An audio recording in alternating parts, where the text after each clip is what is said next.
Sabi nila dapat tanggapin namin ang realidad na dapat kaming magbayad sa mga pambabatas kung gusto po namin magpatuloy na magkaroon ng project sa gobyerno.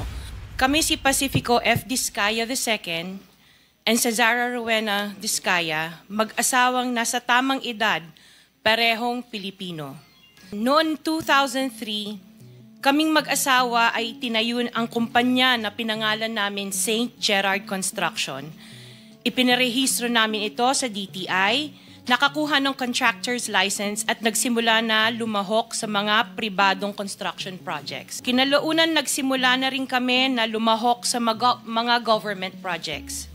Natuklasan namin na hindi naging madali ang trabaho sa mga government projects.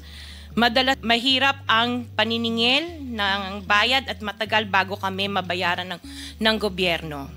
Hanggang dumating ang pagkakataon, lumapit sa amin ang isang kaibigan na si Voltaire Claveria at inalok kaming magkaroon ng proyekto sa national level gamit ang aming lisensya. Ipinakilala niya ang sarili niya na nagtatrabaho para sa isang congressman at nangakong kapag nagbigay kami ng pera ay makakakuha kami ng proyekto. Dahil wala kaming alam sa kalakaran sa pambansang proyekto sa gobyerno, nagtiwala kami at ibinigay ang lahat ng ipon naming mag-asawa. Sa kasamaang palad, niloko lang niya kami. Naglaho siya, dala ang pera namin mag-asawa.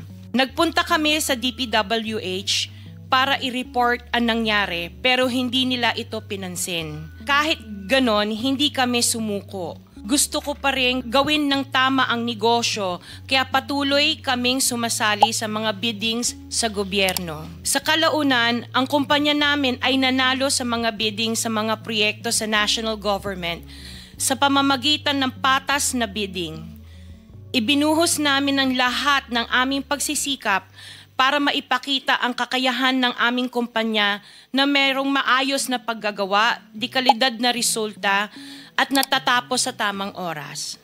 Nagkaroon ng konting tagumpay ang St. Gerard Construction, kaya minabuti namin mag-asawa na mag-expand at bumuo ng ibang kumpanya tulad ng Alpha and Omega General Contractor and Development Corporation. Ngunit na nagsimula ang makilala ang St. Gerard Construction, dumating naman ang panibagong pagsubok. Unti-unti nagsilapitan ang mga district engineers at mga regional directors ng DPWH at mga chiefs of staff na mga mambabatas na nag-aalok ng mga proyektong sinasabi nilang pondo na mambabatas. Noong una, sinubukan naming labanan ng mga ito sa pamamagitan ng pagre-report sa DPWH at pagpapadyaryo ng mga tiwaling kawani ng gobyerno, subalit hindi sila natitinag sa mga ito.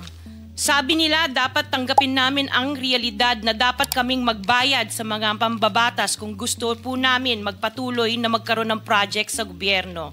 Kung hindi, binabala nila na matatanggal na sa listahan ang kumpanya namin at hindi na makakakuha ng kahit anong proyekto.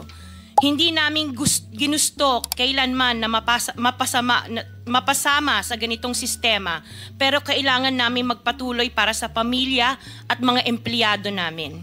Dahil sa aming paglaban sa mga tiwaling bidding, maraming beses naming naranasan na ma-disqualify ng Bids and Awards Committee ng DPWH na hawak na mga mambabatas na nagpondo sa proyekto. Dahil naiipit na ang aming negosyo, lumulubog na kami sa lumalaking utang ng kumpanya at peligro sa buhay ng aming pamilya. Napilitan kaming makisama sa kalakaran kahit labag sa aming kalooban.